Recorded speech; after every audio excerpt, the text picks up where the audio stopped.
राजकीय महाविद्यालय मावली में अध्ययनरत बीए थर्ड ईयर अर्थशास्त्र के सभी विद्यार्थियों का स्वागत है। आज का वीडियो हमारा पेपर फर्स्ट प्रथम प्रश्न पत्र क्वांटिटेटिव टेक्निक्स इन इकोनॉमिक्स पर होगा। क्वांटिटेटिव टेक्निक्स यानी कि सांख्यिकीय स्टैटिस्टिक्स आपका फर्स्ट पेपर है। सेकंड पेपर होगा आपका इंटरनेशनल इकोनॉमिक्स।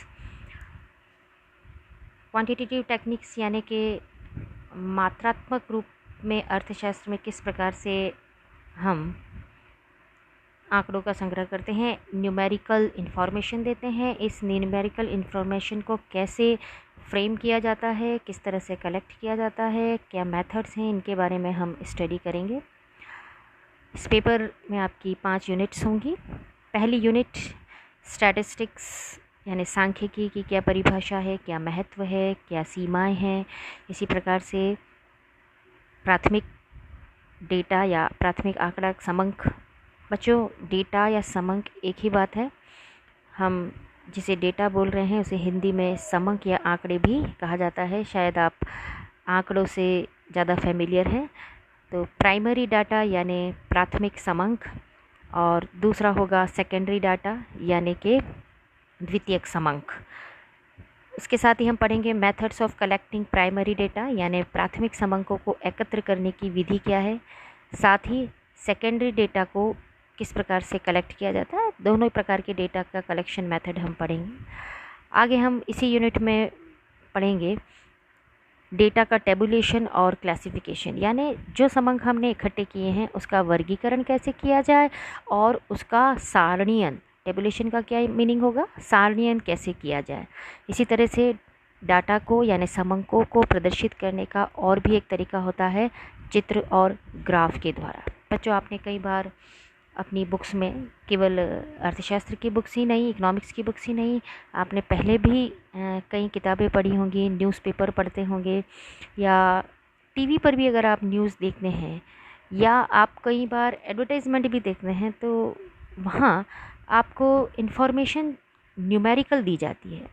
अब न्यूमेरिकल का मतलब केवल संख्या में बताया जाए यही आवश्यक नहीं है। संख्या के साथ साथ कई बार उसका टेबुलेशन करके या सबसे ज़्यादा इफ़ेक्टिव होता है डायग्राम और ग्राफ्स के थ्रू। तो ये डायग्राम और ग्राफ बनाने के लिए भी हमें डेटा की आवश्यकता होती है यानी कि डेटा को ही प्रदर्शित करने का, समंकों को शो करने का, प्रदर्शित करने का एक और तरीका होता है डायग्राम और ग्राफ्स। चलिए, सेकंड यूनिट होगी आपकी मेजर्स ऑफ सेंट्रल टेंडेंसी यानी केंद्रीय प्रवृत्ति के माप।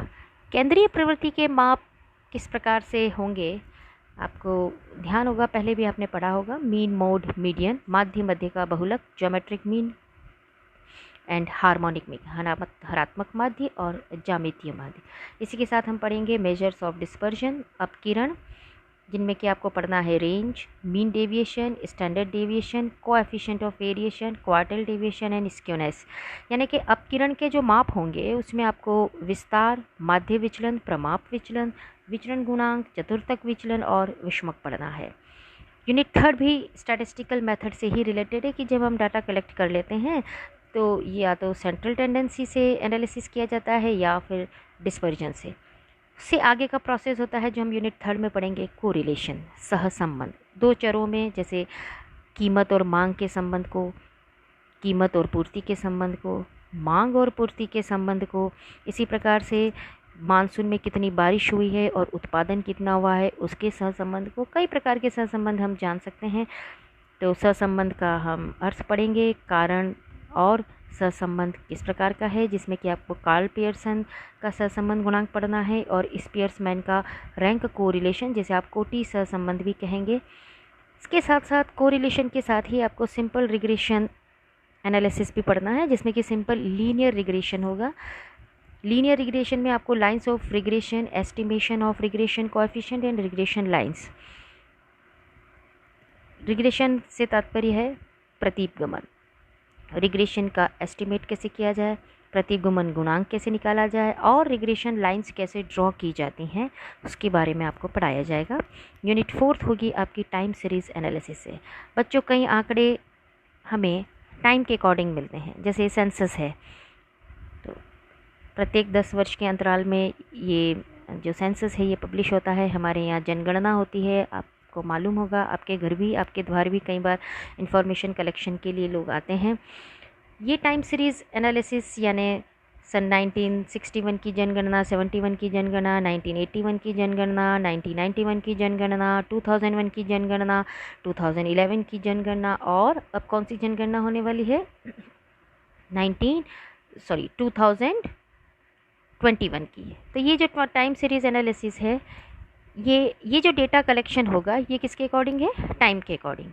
तो टाइम सीरीज़ के कंपोनेंट्स क्या हैं, यानी कि जो काल श्रेणी जिसे हम कहते हैं, काल का मतलब समय, काल श्रेणी के घटक कौन से हैं, काल श्रेणी का प्रवृत्ति का मेजरमेंट ऑफ ट्रेंड्स यानी काल श्रेणी प्रवृत्ति का माप कैसे किया जाता है। इसमें आपको 2 मेथड पढ़ने हैं, मूविंग एवरेजेस चल माध्य और लीस्ट स्क्वायर्स यानी न्यूनतम वर्ग रीति के द्वारा कैसे ट्रेंड्स को जाना जाए और मूविंग एवरेजेस के द्वारा हम कैसे मालूम कर सकते हैं।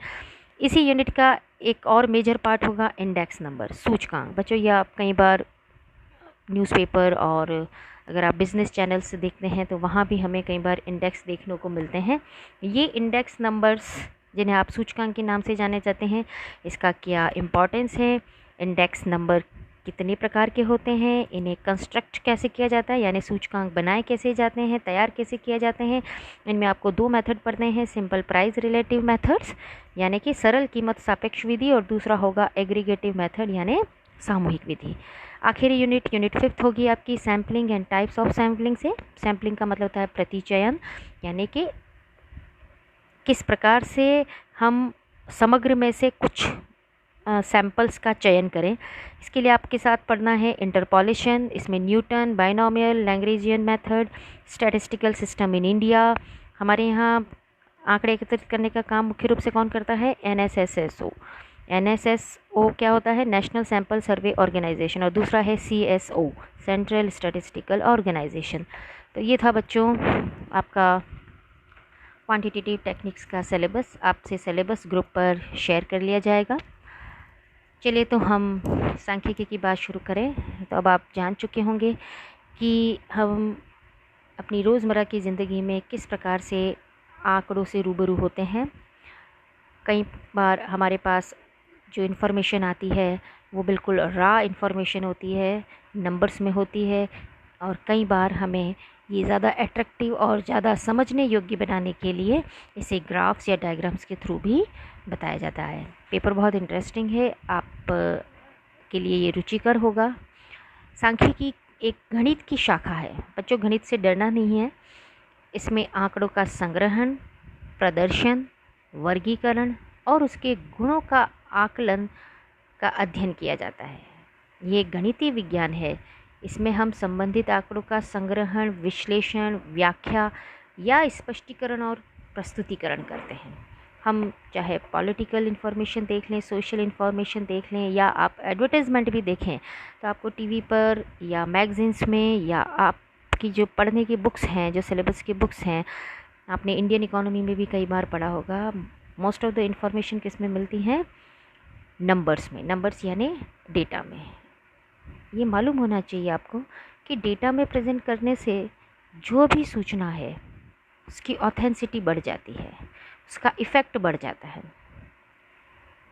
हम आपसे कोई उम्र पूछे या हम किसी व्यक्ति की उम्र पूछते हैं तो आप क्या चाहते हैं कि वो आपको क्या बतावे, ईयर्स, वो बहुत बड़ा है, बहुत छोटा है, उससे कुछ क्लियर नहीं होगा। जब एज स्पेसिफिक बता दी जाती है तो हमें एकदम से क्लियर हो जाता है कि वो कौन से एज ग्रुप में है, वो उसका बहुत कम एज का व्यक्ति है, बच्चा है या प्रौढ़ है या वृद्ध है, इन सब की जानकारी हमें आसानी से मिल जाती है। इसी प्रकार से ऐसा कहा जाता है कि इस साल मानसून अच्छा रहेगा। और भाई अच्छा रहने का क्या तात्पर्य होगा? तो यदि हमें आंकड़ों में बताया जाए कि पिछले साल मानसून किस प्रकार का रहा, एवरेज रेनफॉल यानी औसत जो वर्षा है वो हमारे रीजन में कितनी हुई है, अब कोई कहे कि मानसून अच्छा रहेगा तो हम समझ सकते हैं कि ये जो कहा जा रहा है कि ये पिछले साल के मानसून को देखकर बताया जा रहा है कि इस साल अच्छे मानसून होने की संभावना है। इसी प्रकार से उत्पादन है, इन सभी को जानने के लिए हमें आंकड़ों की आवश्यकता होती है।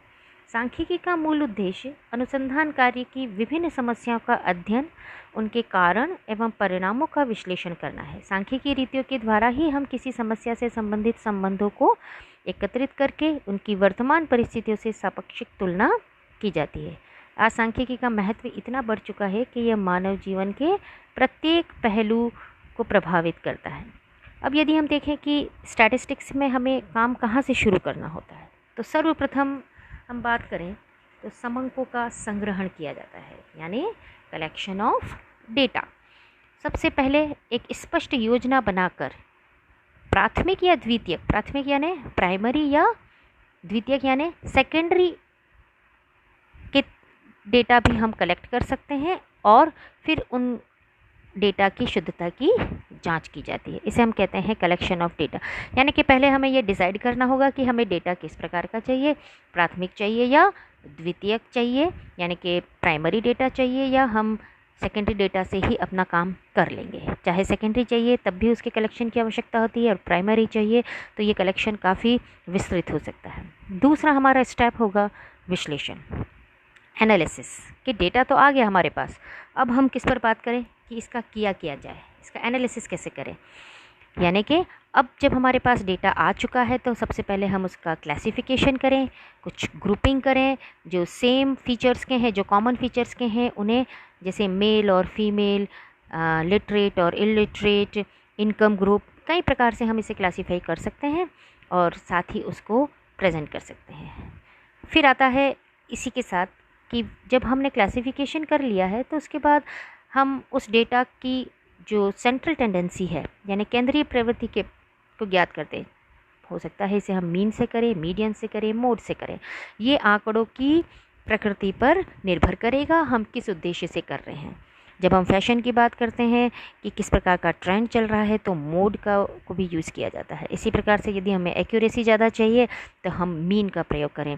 अगर हमारे वेरिएबल या चरों में परिवर्तन ज़्यादा हो रहा है तो हम ज्योमेट्रिक मीन का भी उपयोग कर सकते हैं, या हम स्पीड की बात कर रहे हैं तो हार्मोनिक मीन भी यूज़ किया जाता है। इसी के साथ साथ अपकीर्ण, विषमता, सहसंबंध आदि अनेक सांख्यिकीय रीतियों का हम प्रयोग करके विश्लेषण कर सकते हैं। लेकिन इस विश्लेषण पर ही हमारा कार्य समाप्त नहीं होता है। हमें आगे इस डेटा एनालिसिस के बाद इसका इंटरप्रिटेशन करना भी अत्यंत आवश्यक होता है, यानी कि निर्वचन करना भी बहुत आवश्यक है। समंकों का संकलन और विश्लेषण करने के बाद सांख्यिकी उनके तर्कपूर्ण और निष्पक्ष, बच्चों ध्यान रखिएगा, लॉजिकल होना चाहिए और अनबायस्ड होना चाहिए। बायस्ड यानी तो आप किसी न किसी पक्ष की तरफ आपका झुकाव नहीं होना चाहिए। निष्पक्ष निष्कर्ष निकालने का काम भी हम करते हैं। तो हमारा जो 3 मुख्य स्टेप होंगे स्टैटिस्टिक्स के, समंकों का संग्रहण करना, collection of data, then analysis and then interpretation. Now come to the major functions of statistics. इसमें यानी कि सांख्यिकी के कुछ प्रमुख कार्य पढ़ रहे हैं, उस पर आप चर्चा करेंगे। पहला है तथ्यों को संख्यात्मक बनाना। Statistics express facts in numbers. Statistics क्या करता है? तथ्यों यानी बच्चों जो इन्फॉर्मेशन हमारे पास है उसे नंबर्स में एक्सप्रेस करना, नंबर्स में बताना, तथ्यों को संख्यात्मक बनाना। तो पहला काम क्या होता है स्टैटिस्टिक्स का कि कोई भी इन्फॉर्मेशन है उसे आप न्यूमेरिकल फॉर्म में एक्सप्रेस करेंगे यानी प्रेजेंट करेंगे। दूसरा कार्य है स्टैटिस्टिक्स का कि ये हमारे पास जो उपलब्ध फैक्ट्स हैं, जो तथ्य हैं, जो जटिल तथ्य हैं, उन्हें सरल बना दे। Simplification of complexity. क्योंकि सामान्य व्यक्ति जटिल और बिखरे हुए समंकों को या तथ्यों को न तो सरलता से समझ सकता है, ना ही उससे कोई किसी निष्कर्ष पर पहुंच सकता है। इसलिए सांख्यिकी का मुख्य काम क्या है, मुख्य भूमिका क्या है कि वो विभिन्न प्रकार के जटिल समंकों के रूप में जो सूचनाएं हैं, जो तथ्य हैं, उनको क्लासिफिकेशन, वर्गीकरण, टैबुलेशन, सारणीयन या डायग्राम बनाकर या डॉट डायग्राम, जो कि काफ़ी एट्रैक्टिव हो सकता है, इन अलग अलग मेथड के द्वारा जो भी जटिल इन्फॉर्मेशन है उसको सरल बनाए। दूसरा हमारा जो काम होगा स्टैटिस्टिक्स का, जो कि काफ़ी इम्पॉर्टेंट है, कि तथ्यों की तुलना करके संबंध स्थापित करता है। क्या करता है? तथ्यों की तुलना करता है। Comparison and establishment of relationship. तुलनात्मक अध्ययन सांख्यिकी का एक प्रमुख कार्य है। सांख्यिकी में विभिन्न तथ्यों की तुलना करने के लिए हम माध्य का, सूचकांक का, गुणांक यानी बच्चों कोएफिशिएंट, इंडेक्स या हम एवरेजेस का भी यूज़ कर सकते हैं। इसके साथ साथ ही सहसंबंध, जिसे आप कहेंगे कोरिलेशन, गुण साहचर्य की रीतियों द्वारा भी विभिन्न घटनाओं जैसे कि मुद्रा की मात्रा, क्वांटिटी ऑफ मनी और जनरल प्राइस लेवल का क्या रिलेशन है, क्वांटिटी ऑफ रेनफॉल यानी कि वर्षा की मात्रा और एग्रीकल्चर प्रोडक्शन, विभिन्न कृषि उत्पादन आदि में पाए जाने वाले संबंध को हम बहुत सरलता से स्पष्ट कर सकते हैं। चौथा कार्य इसका होगा नीति निर्धारण करना। बच्चों देखिए, इन्फॉर्मेशन को न्यूमेरिकली एक्सप्रेस करने के साथ साथ, प्रेजेंट करने के साथ साथ जो इन्फॉर्मेशन है उसको बहुत सिंपल बनाकर पेश करना, ताकि वो आम आदमी, आम व्यक्ति, आम विद्यार्थी के समझ में आ जाए। तीसरा था तथ्यों की तुलना कर संबंध स्थापित करना। लेकिन यहीं पर सांख्यिकी का कार्य खत्म नहीं होता है। इसका प्रमुख उद्देश्य होता है नीति निर्धारण करना, फॉर्मुलेशन ऑफ पॉलिसी। तो स्टैटिस्टिक्स जो है वो सामाजिक, आर्थिक, व्यापारिक तथा अन्य क्षेत्रों की नीति निर्धारण करने में भी बहुत सहायक होती है। ये संकलित किए गए समंकों का विश्लेषण करके तथा देश की आयात निर्यात नीतियाँ, price policy, production policy, food policy, price policy, monetary policy, tax policy, banking policies, इन सभी का मूल्यांकन करने का और इनमें नीति निर्धारित करने का कार्य और उसमें सहायता करने का कार्य किसका है? स्टैटिस्टिक्स का। इसके लिए अलग से डिपार्टमेंट भी होते हैं। नेक्स्ट है फॉरकास्टिंग फॉर द फ्यूचर, यानी पूर्वानुमान लगाना। इसके अंतर्गत विभिन्न रीतियों के द्वारा, जैसे इंटरपोलेशन, एक्स्ट्रापोलेशन, इस प्रकार से इन विधियों के द्वारा पूर्वानुमान लगाया जाता है। पहले से अनुमान लगाया जाता है कि ट्रेंड भविष्य में क्या रहेगा, चाहे वो कीमतों का हो, चाहे वो पेट्रोल डीजल का हो, चाहे वो शेयर मार्केट का हो। तो इस प्रकार से अनुमान लगाने का काम भी कहाँ किया जाता है?